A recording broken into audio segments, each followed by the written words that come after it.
జీవితాంతం రుణపడి ఉంటాను సార్. సినిమా చాలా గొప్పగా తీశారు డైరెక్టర్ గారు. మనస్ఫూర్తిగా నేను ఎన్నో ప్లాన్లు చేశాను, లాంచ్ రీలాంచ్ ఇలా చేద్దాం, అలా చేద్దాం, ఇలా చేద్దాం అని. మనం ఒకటి అనుకుంటే దేవుడు ఇంకోటి అనుకుంటారండి. శివుడిని శివయ్య అని పిలిస్తే రాడు.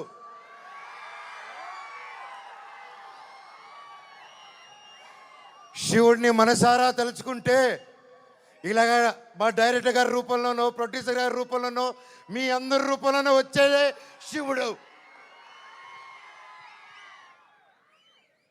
అలాగే బెల్లంకొండ సాయి శ్రీనివాస్ తమ్ముడు, నీతో ప్రతిసారి చాలా ఫన్ మూమెంట్స్, చాలా సరదాగా ఫన్ కామెడీ చేసుకుంటూ ఉంటాం. It was great fun moments.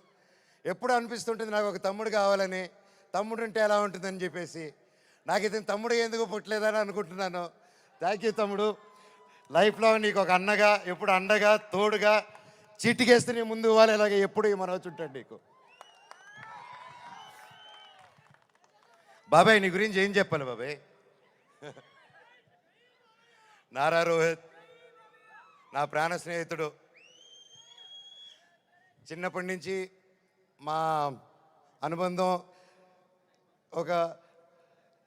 ఒక ఫ్యామిలీగాను, ఒక ఫ్రెండ్గాను అలా మా లైఫ్ అలా కొనసాగుతుంది. అలాగే ఒక ముఖ్యమైన విషయం ఏంటంటే 2016లో 2016లో ఒక్కడు మిగిలాడని సినిమా తీశాను.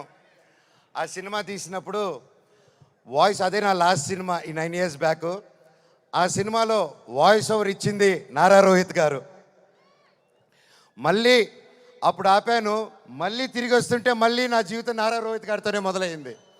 ఇదంతా అంతే.